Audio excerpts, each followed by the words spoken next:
Ukrainian MiG-29s tear through the air 50 meters above the ground. Their twin afterburners roar as they devour the valley at 900 kilometers per hour. On board, Major Andriy Viper Shevchenko and his wingman, Captain Ivan Ghost Petrenko, are just 18 minutes away from releasing their French-made AASM hammer bombs on the nest. This nest is a critical Russian command center responsible for orchestrating the drone attacks that plunged Kharkiv into darkness. Regrettably, the mission is already compromised. At a high altitude, an A-50 spy plane has detected their incursion and reported it to the Hunter, a Su-35S Flanker E, which is currently breaking the sound barrier as it heads their way. And if that wasn't enough, to reach their target, Ukrainian MiG-29s must traverse a nightmare of steel and radio frequencies, an integrated S-400 long-range missile network, agile and lethal Tor M2 short-range batteries, and Krashuka 4 electronic warfare systems capable of rendering their screens useless and blinding their missiles. If they fail, the outcome is clear. A new, larger, and more lethal wave of drones will take off at dawn with the coordinates of hospitals and shelters. There is no plan B. The two MiGs climb to 200 meters, synchronized as one, and turn northeast. They use the Sumy Oblast hills to hide from the radars that are already looking for them. This is not an improvisation. It's a route planned to the millimeter after months of electronic espionage. Now they cross the border. From that moment on, they are intruders in the deadliest stretch of sky on Earth. Every second counts, and a mistake means death. They can't see anything yet, but the Russian network already knows they're here. Deep within Kursk Oblast, a Russian S-400 Triumph missile battalion located 180 kilometers to the north stirs to life. The 92 N6E Gravestone radar, which is a rotating tower as massive as a truck, begins to power up. Its phased array antenna, composed of hundreds of small emitters, begins to scan the horizon without moving a millimeter. It doesn't rotate, it doesn't vibrate, it just emits an invisible wave that sweeps the sky with surgical precision. That tide of radio frequency reaches the Ukrainian MiG-29s as they fly 150 meters above the ground. At that altitude, the radar cannot establish a weapons-grade lock, but it does detect something. A fleeting flash, an anomaly that doesn't fit the background noise. The system flags it, and within seconds, the alert is sent to the integrated Russian air defense network. In the command centers, monitors flicker and coordinates change color. In the air, 80 kilometers from the contact, a Russian Su-30SM patrols at high altitude. Its pilot, a veteran with 20 interception missions under his belt, receives new coordinates on the HUD. He doesn't need to see anything just yet, as the system does the rest. Its Bars-R radar, among the fleet's most potent, can discern a target even when obscured by hills and terrain reflections. It merely needs the prey to show itself for a fleeting second.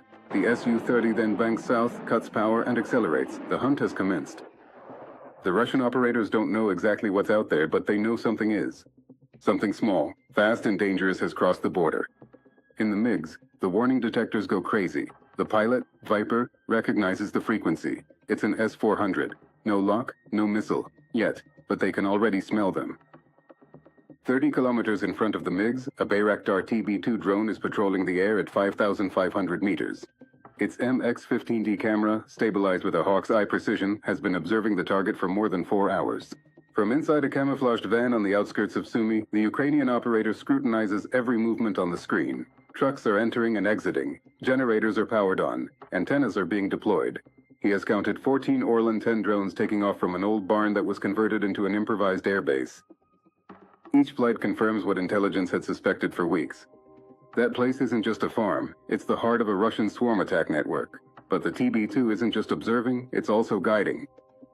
Its satellite link transmits real-time coordinates to the MiGs, which are approaching at full speed. Every change in the wind, every vehicle moved, every radar that turns on, everything is updated on their screens instantly. Nevertheless, the drone fulfills another more perilous role, that of bait. The Russians despise the TB2. They search for it, track it, and relentlessly hunt it with every resource at their disposal. In doing so, they reveal their positions, and then it occurs. A Panzer S-1 battery hidden among the trees on the outskirts of Yotkino turns on its fire control radar. In a fraction of a second, a microwave pulse shoots across the sky. The radar sweeps the air searching for the intruder drone, not knowing it has just given away its position. The Ukrainian electronic warfare antennas deployed in camouflaged vehicles just beyond the border pick up the signal and triangulate its location. Target confirmed, says a voice on the secure frequency. Inside Viper's MiG, the SPO-15 Burgoza receiver emits a sharp, high-pitched tone. It's a pansier, without a shadow of a doubt. He turns the stick and diverts his course 5 degrees to the east, descending several meters to conceal himself behind a hill. The line of sight to the Russian radar is severed, and with that, the incessant beeping ceases. Silence. But this small maneuver incurs a significant cost. Viper was forced to engage his afterburners for 3 crucial seconds. Any more time and he'd burn through even more vital fuel. The engines roar with increased power to regain their speed. 30 kilometers away, at a passive listening post, a Russian sergeant, who was monitoring a Cold War-era acoustic system, observed the lines on his audio seismograph jump into the red zone. These are microphones buried in the ground, unable to provide precise coordinates, but sufficient to alert the commanding officers. Something large and rapid is drawing near from the southwest. In the underground bunker, the colonel in charge of the sector watches the monitors. The readings confirm the impossible. Hostile air activity detected, southwest direction. Maximum alert. The red warning lights illuminate. Within seconds, radars all over eastern Kursk Oblast come alive. Within the pressurized cockpit of the Russian Su-30SM, the pilot receives a radio message. Acoustic signature confirmed. Vector 240. Descend and accelerate. You are cleared for interception. With a fluid movement, he pushes the throttle levers completely forward, engaging the afterburner detent. Behind him, the twin Saturn AL-31FP engines ignite with a furious roar, injecting fuel directly into the exhaust nozzles, causing the speed indicator to rapidly climb to Mach 1.5. The fighter descends in a perfect arc to 5,000 meters. From this elevated vantage point, he is the hawk that hovers above its prey. Its Barzar radar sweeps the terrain below with devastating power, effectively filtering out the clutter from hills and trees as it searches for 2 small metallic anomalies that are moving far too quickly. On his weapons display, 4 R-77 missiles are shown to be in a ready state, armed and prepared for immediate deployment. Given this closing speed, the intercept calculations are automatic and proven to be lethal. The system provides him with an estimated time of 3 minutes and 40 seconds until the MiGs enter the no-escape zone of his initial missile. Just 15 kilometers from Yotkino, Viper's kneeboard tablet blinks, displaying a navigation alert. Ascent point in 90 seconds. The mission plan is both simple and suicidal. Ascend sharply to 2,500 meters to provide the hammer bombs with their maximum glide range. But to climb is to be exposed, and in this sky, every meter gained is an invitation to die. His SPO-15 receiver is a chaos of tones. The deep pulse of the S-400, the rapid sweep of the Pantsir, multiple search radars painting them, just waiting for them to make a single mistake. He understands that the moment his nose elevates, all those seeking tones will convert into a target lock. Suddenly, a voice distorted by static bursts through his earpiece. It's not his wingman's voice, but that of the TB2 operator. Viper, Viper, break left now. Tor M2 active, quadrant 080, located at the tree line. From his van, the operator had spotted the generator of a Tor M2 short-range battery powering on within a dense forest, a location where intelligence reports indicated no such activity. This is the true danger. It's not some outdated Soviet-era system. The Tor acts as a digital, mobile, and autonomous killer, requiring no constant radar lock. From the very moment its operator presses the button, it can acquire, track, and fire its 9 M338 missiles in less than 7 seconds. These missiles are like pit bulls, specifically engineered to hunt down and obliterate targets that fly low and fast amidst the terrain's clutter. Without a moment's hesitation, Viper yanks the stick back into his gut, forcing the jet into a 6G turn that deeply compresses his chest. Yet, in a Russian command bunker some 50 kilometers distant, a colonel with hawk-like eyes observes the MiG's icon straying from its intended path. He grins. Viper's defensive maneuver was not an evasion, it was a conditioned response. The Tor operator had just behaved like a sheepdog, scaring the sheep and forcing it to run directly into the waiting wolf's path. Concurrently, the crew of a longer-range Book M3 battery receives a fresh directive. Its MS-36M radar activates, its antenna extending skyward on a telescopic mast to survey above the tree line. This is the classic SAM trap brought to perfection. To use a short-range system to drive the target right into the open jaws of another. But it's Ghost, his wingman, who sees the trap closing first. In his cockpit, the cacophony of tones from his SPO-15 Burgoza warning receiver suddenly converges into a high-pitched, piercing, unbroken shriek. It's not a pulse, it's a hard lock. A red light with the designation Buck M3 flashes with an urgency that chills his very blood. Viper, I'm locked. Buck at 9 o'clock. Hard lock. Viper catches sight of it an instant later.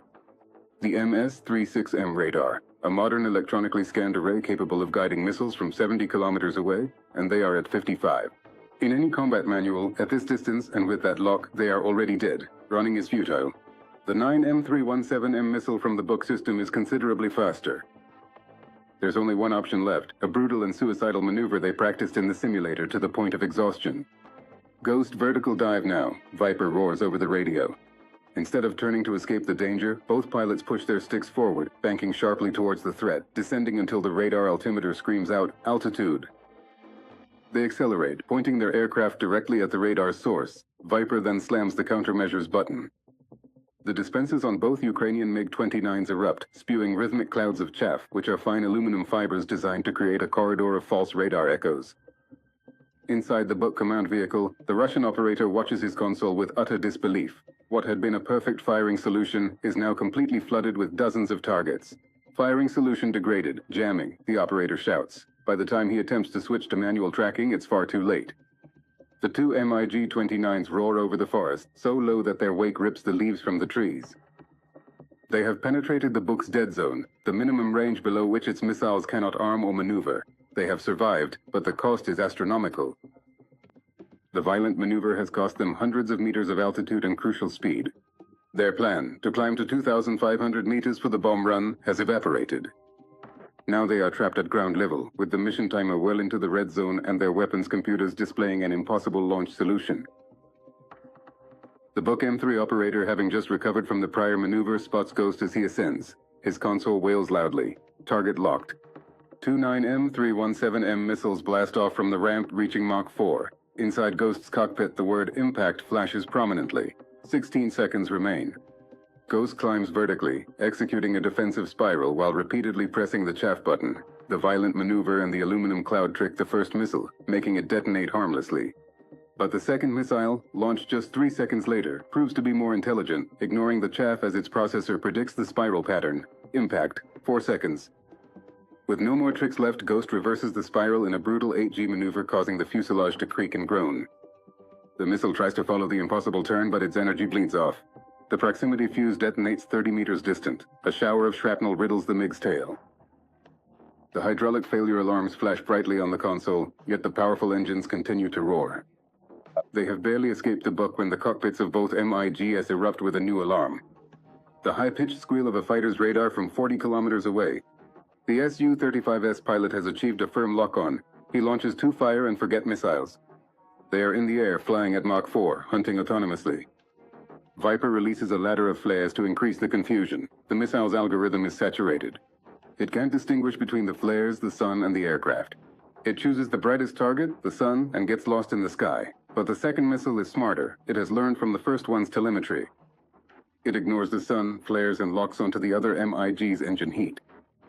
Inside Ghost's cockpit, the RWR blares a solid, urgent tone, indicating an imminent impact in 3 seconds. At the last second, Ghost performs a legendary maneuver, almost impossible at that speed, the Cobra. He pulls the stick back with all his strength and at the same time cuts the throttles. The MiG-29 brakes in midair. The nose rises 90 degrees. Its speed drops to almost zero. For a moment, the 18-ton fighter jet hangs suspended motionless in the sky. Its heat signature disappears from the approaching missile's view. The R-77 missile, programmed to intercept a target at Mach 1, roars past the empty space where Ghost should have been positioned. Its proximity fuse, set to find a high-speed target, completely misses the nearly stationary MiG. This critical maneuver alerts the entire network. An S-400 commander notices the opportunity to strike. He can't get a lock on them, but he commands a barrage launch. 448 N6DM missiles ascend, each armed with 180-kilogram warheads. They are not aiming directly at the planes, but rather to create a wall of shrapnel along their escape route. It's a costly maneuver, designed to force them into using their remaining fuel. Viper evaluates the situation. Circumnavigating the barrier would add 40 kilometers, which is impossible due to insufficient fuel. They must pass through it. Both MiGs descend to 50 meters. The S-400 missiles detonate 500 meters overhead. A shower of shrapnel rains down upon them. A piece of shrapnel tears through Viper's wing, but it doesn't strike anything vital. The target is now drawing near. They need 2,500 meters for the bombs to glide. Viper glances at his watch. Only 15 seconds remain until the launch point. Both MIGs climb vertically, trading their last fuel for altitude. 1,500, 2,000, 2,500 meters. The launch computers flash green. Coordinates are locked in. Optimal range is achieved. At exactly 7:01, at the apex of their climb, Viper and Ghost's thumbs hit the launch button. A violent jolt reverberates through the airframes as four 340-kilogram French-made AASM hammer bombs release from the pylons. The very moment they become free, the weapons spring to life. Their folded wings instantly snap open with a metallic clang, enabling them to achieve a perfect glide. A second later, their rear rocket motors burst into life.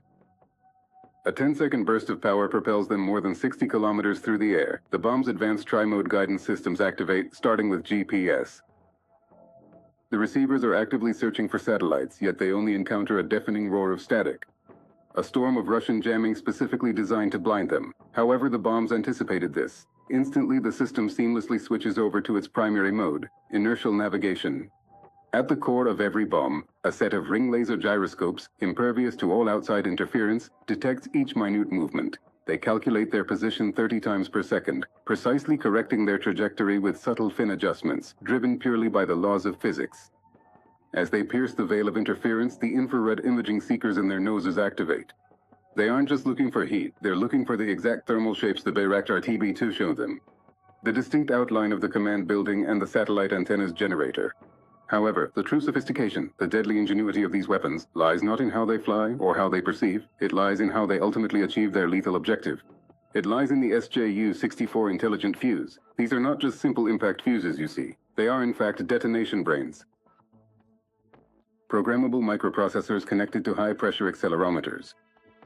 Each of the four bombs has distinct emission orders.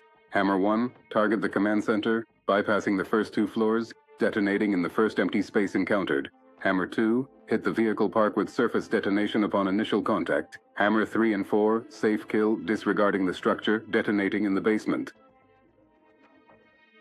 At exactly 7:01:15, the first hammer bomb strikes its target. Its hardened steel tip, engineered to hit at 280 meters per second, smashes through the concrete rooftop. The fuse, however, fails to detonate. It waits for 0.015 seconds, and its internal timer precisely positions it in the very center of the command room, which is bustling with operators and servers. Meanwhile, the second hammer takes a completely different trajectory. However, its infrared seeker has not locked onto the building, but instead on the bright signature coming from a fuel tanker's exhaust pipe. Its orders are precise. Engage super quick mode. The very moment the nose's pressure switch registers initial contact with the metal of the truck, even before the process of penetration has a chance to commence, the fuse triggers its detonation. It's not designed to penetrate, it's designed to shatter. The bomb's fragmentation jacket explodes, spraying 6,000 steel fragments in a lethal radius of 35 meters, annihilating anything unarmored. The third hammer strikes the wooden safe house. The algorithm ignores the sound. It punches through floor joists and walls, counting layers until its accelerometer detects the void of the basement. Then, and only then, does it detonate. The fourth hammer missile plunges towards the maintenance warehouse. Its SJU-64 intelligent fuse identifies a large open space inside and switches to airburst mode, detonating precisely 3 meters above the ground for maximal fragment dispersal. The command center doesn't explode, it's vaporized from within. The intermediate levels disappear, causing the upper part of the structure to cave in vertically, squashing server racks, various control stations, and essential communications equipment beneath thousands of tons of its own debris. Within the vehicle park, the fuel truck's detonation generates a 20-meter fireball, engulfing nearby control vans and liquefying their satellite dishes and communication arrays as if they were made of plastic. The safe house folds in on itself, its foundation erased from existence. The warehouse is transformed into a shrapnel-filled hell, obliterating everything within, including 3 Orlan 10 drones that were undergoing repairs on their stands. Hundreds of kilometers away, above Ukraine's skies, the war comes to a halt. 12 Orlan 10 drones, which were simultaneously directing artillery strikes, lose their control signal. Their ground operators cease to exist. Deprived of their human operators, the machines automatically switch to an autonomous return mode. One by one, the drones obediently return to a base that is now nothing more than a column of black smoke and fire ascending into the dawn sky.